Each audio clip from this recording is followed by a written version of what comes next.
Welcome to Free Meditation TV. My name's Andrew. This is Oksana. Good evening. Today we will talk about the heart chakra within us. The center is located at the level of the cardiac plexus, and this is the center of our security. We could feel this chakra on our hands, on our little fingers. So the left finger is the projection on the left side of the center, and obviously projection to the right side. We call this the heart chakra. The heart organ is on the left side of the body, slightly to the left, but the bundle of nerves in the chakra in the center behind the sternum bone, we're going to call this the heart chakra. So it has that left heart aspect, which is the quality of the mother, and the right heart aspect, which is the quality of the father. Left heart is the quality of the mother, and this is also the quality of the detached love. When we think about love, we're usually very attached. Something we like, something we think we love, is we're attached to it. We could attach to a child, to a person, to money, to whatever we like. But it's not love. The detached love is the love that is beyond any conditions. This is the love of the mother. So what happens in Sahaja Yoga when something happens with our child? It could be child could be sick or something. Usually, if we're attached to that, we could be upset, we could cry, and that happens that our heart chakra is closed. And what it means that the Kundalini cannot pass through the center. It cannot come and go to Sahasrara chakra, and we're in a way hopeless. Now, if there is some emergency and we go into the thoughtless state, we just go thoughtless and immediately Kundalini jumps. And what happens is that in our hands, we have this vibration, that cool breeze in our hands. And with these hands, with these vibrations, we could help our loved ones. We have basically the strength to help them. This is the sense of detached love. Now about responsibility of the right heart. The quality then of the right heart is that responsibility to take upon challenges and overcome them and enjoy and get that self-esteem for working out obstacles. To not to panic, to not to overreact or to get fearful or angry, but to be able to accomplish those tasks. And that's the qualities of the right heart. If we have strong right heart, we have this balance of responsibility and also being relaxed. Because if we have weakness of the right heart, we could be either too responsible. There are people, they're responsible for everybody and for everything. Or we could be irresponsible. We are never in time. We cannot finish any work. So this is the quality of this father principle within us. It's very important, especially for children. Children love that sense of security. And one of the ways they get through that security is predictability and order. And we all want our children to grow up feeling that strength and being a little bit fearless so they can meet challenges when they're older. And sense of security is very important in our society because people are insecure with their work, in their society, within their family. But what happens when energy Kundalini rises? This is the mother energy within us. So when she rises and she opens the centers, inside we feel secure. This is security, we feel secure. We don't have to think about why. The circumstances don't change, but inside the sense of security is instilled within us because it's the innate quality of this chakra. Many people watch this show because they're looking for something for mental relief, to not think as much. And this is the number one way, is that if the energy is rising up, you feel that sense of security. The heart chakra, when it's open, it actually beats the mind. It actually starts to dissolve your thoughts.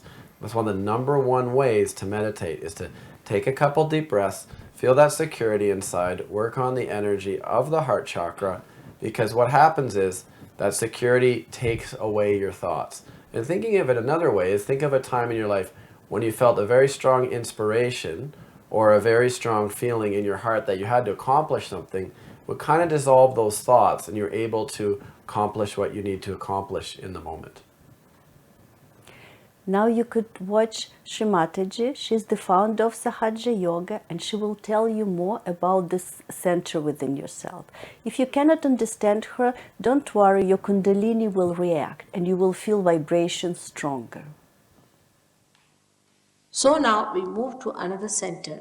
Above that is the center of the mother of the universe.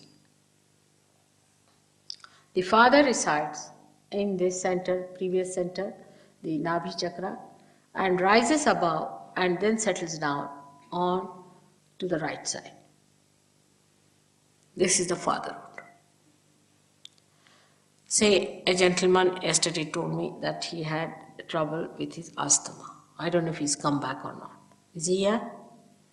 Yes, good. Now, this gentleman has asthma. Of course, I told him that he had trouble because of too much bathing systems of India. Indians, you see, we bathe too much. Apart from that, it comes from the father's grief. His father had died, and the father himself is not willing to leave him, is worried about him. It can happen to any one of us if a man is unkind to his son. It's a father principle. If the son is unkind to the father, so the father is hurt. It's the father principle if it is disturbed by any chance. Or suddenly father dies and you feel the pinch of that all your life. All that can work out here and you get this right heart catch. With that, you get asthma. It is said that in homeopathy they believe that with more tension you get it. Because when you are more tense, you see, you remember your father. If he was here, he would have helped you. In the subconscious, sometimes it works out. And that's how it adds to the problem. It is so simple to work out that you'll be amazed that if you have to just raise the principle of father in a person like that, who might be a dejected father, who might be a cruel father, who might be a son who has lost the father, can be anything, that you have to just put your hand on that part and just say a mantra, a chanting, which will raise or which will awaken the fatherhood in a full bloom, and you get cured. It's very simple. The center heart is governed by the mother of the universe. She gives us a sense of security. When you are at the age of 12 years, you see, the bone that is in front here starts emitting antibodies. It creates antibodies within it till the age of 12 years. And then these antibodies are really the soldiers of the mother of the universe. We call her Jagadamba in Sanskrit language. And they spread to the whole of the body, and wherever there is an attack, they inform each other and they fight it out.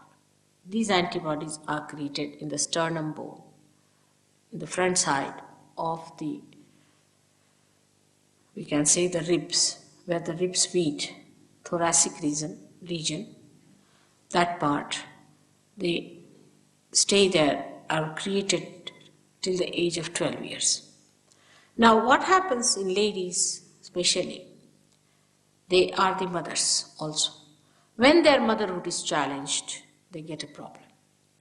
Like a woman, say her husband is a flirt, he has a roving eyes or sort of a thing, and she's insecure.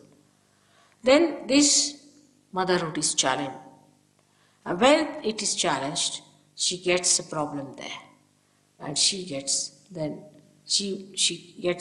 disease of the breast cancer and all that is caused by the insecurity of a woman. If a woman is insecure, she may be with any reason insecure, she gets this breast cancer. There was a girl who was married. She was married to a Catholic or someone like that. I mean, there was an inter-religion marriage, and the people of the boys' side tried to trouble her a lot. It's very common in India, but here also I see it is so. And they tried to sort of say these things to them and that thing to her and to her parents and things like that. And she developed this insecurity within her, that she developed breast cancer. Now, when we are cruel to others, we don't know we are giving them cancers. What does it take for us to be kind to a girl who's married in our family, who has come to us. We are experts in saying things that hurt others. We learn from childhood how to talk to people so that they are really hurt. By hurting them, we give them cancers. But this only one realizes when you get your realization. Then you really understand that how much a person is suffering. Because you also feel a little pain there. Your whole style of talking, your whole style of behavior, of commuting with others completely changes. This center is very important. On the left hand side is the mother's side, and the mother itself is. If the mother is a lunatic, you get a problem there. You might get it, we call it a heart. There are two hearts. One is the heart of the spirit, and one is the heart chakra. If a mother is a fanatic, she's a woman who is very fanatic about her food, things like that, then the children get it. It's a dangerous thing to play with children like that, to have complete discipline on the children and just keep them, must walk straight like a horse put to things. And children should be allowed to have their freedom. Actually, when we suppress them too much, they become hooligans. That way Indians are better. They know how to bring up their children. They allow their children to have all the freedom. Just give them the idea of dignity. And when the children are so free with their parents in childhood, by the time they're about 4 or 5, they become extremely dignified. Like I see children saying words like, get out, get away. From where do they learn these words? They learn it from their parents, or learn it from friends, or someone they must be learning, because these words are normally not spoken by children. Get lost. I've seen a little child saying that, get lost. I mean, it's too much to say to someone. But it happens like that. Because we do not understand what we should talk before the children. How decently, we may be most indecent people, doesn't matter. We might be absolutely rotten people. Even a dacoit knows that he should behave properly before his children, because children will become dacoits. Even a prostitute will understand that she should not behave in a manner that the child takes to prostitution. It's a common sense that whatever we do, the children take so easily. So whatever you want to give them, whatever you want to impart them, that's how you should behave before them. But now, as the society is today, people are not paying so much attention to their children at all. They are so, still the the mothers are still like brides, busy finding new husbands. Husbands are still like bridegrooms finding new wives. And the children, poor things, don't know where to look. God knows in what orphanage they have to end up their life. Even the industries like that.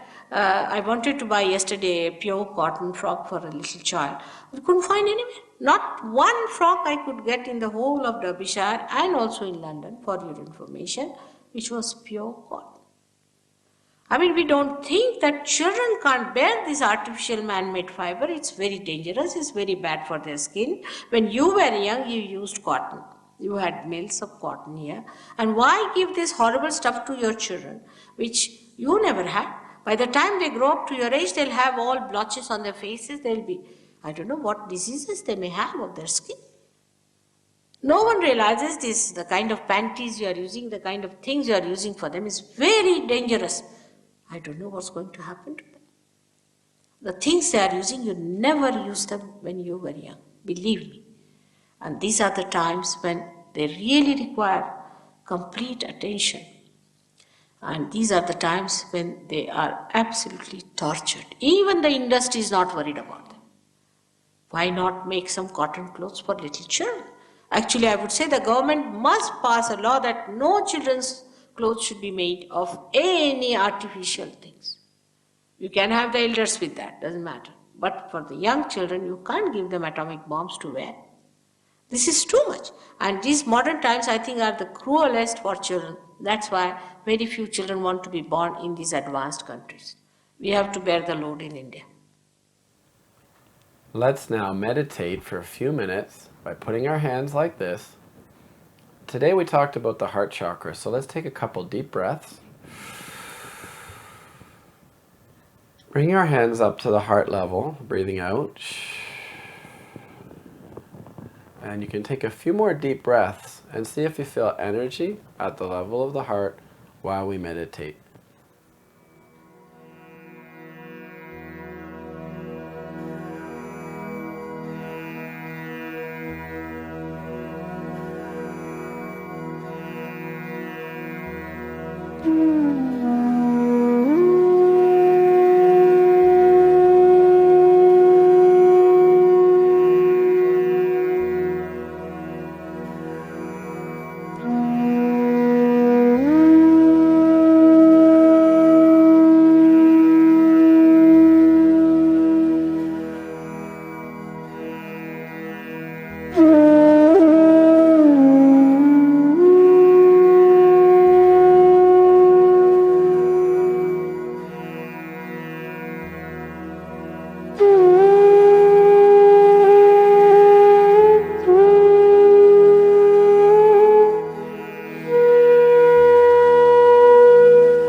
Welcome back.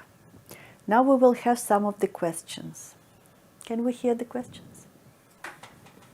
Yes, there are a few questions. Question number 1. How do I get to Sahasrara? That's a good question. You don't get to Sahasrara.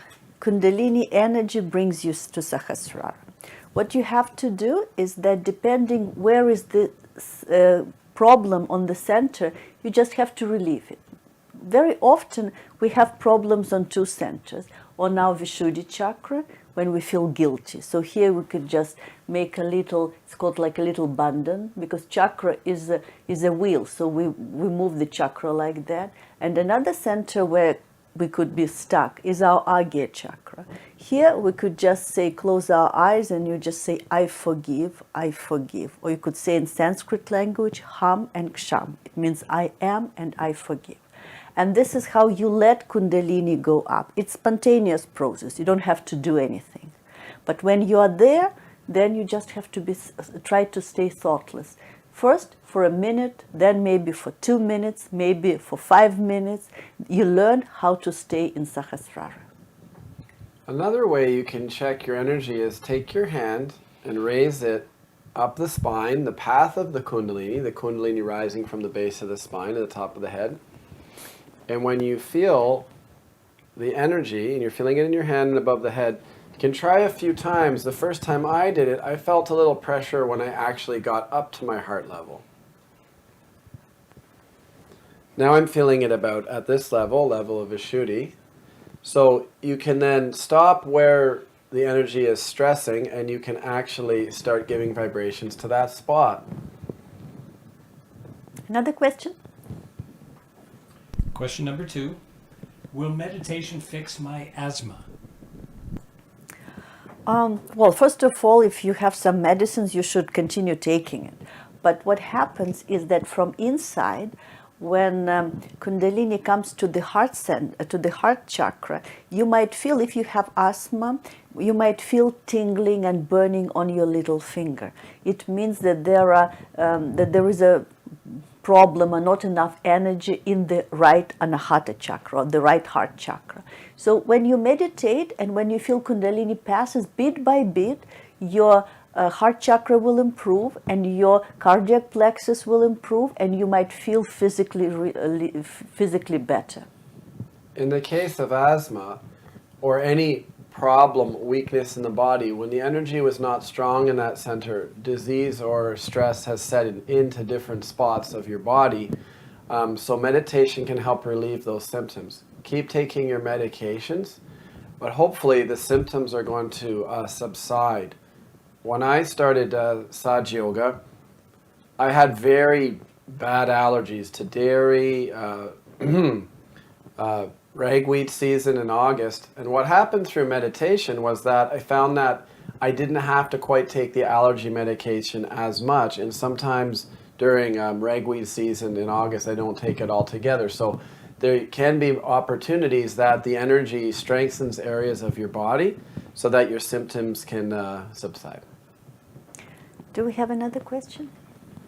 Another question. What exactly is Kundalini? Kundalini is the energy that's born with us. This is the energy that is dormant energy in many people. It's located at the level of the triangular bone area, and Sahaja Yoga starts with awakening this energy. This is our energy, and what happens when the energy is awakens, we start feeling these chakras, these energy centers on our hands, and this is called vibratory awareness. And this is your awareness. Nobody will have to tell you, you have this problem or that problem, you feel it yourself. So this is the energy, like chakras are energy center. Kundalini is, we could say, it's like a connecting cord to our Sahasrara.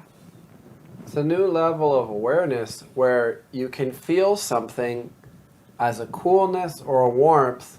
You can't see it with your eye. You get this level of awareness. Much like we have a level of awareness, we can smell something, or we have a sense of hearing. The Kundalini, when awakened, then we have a sense of energy. And so we go into this spiritual dimension where we're feeling the spiritual energy of Kundalini helping us guide us through our meditations and spiritual journey. That's all for tonight. Thank you very much for tuning in. Hope to see you next week. Bye-bye, everyone. Bye. Don't forget to like us on Facebook, subscribe to our YouTube channel, and if you have any questions whatsoever or suggestions, please send us an email. We'll be more than happy to get back to you.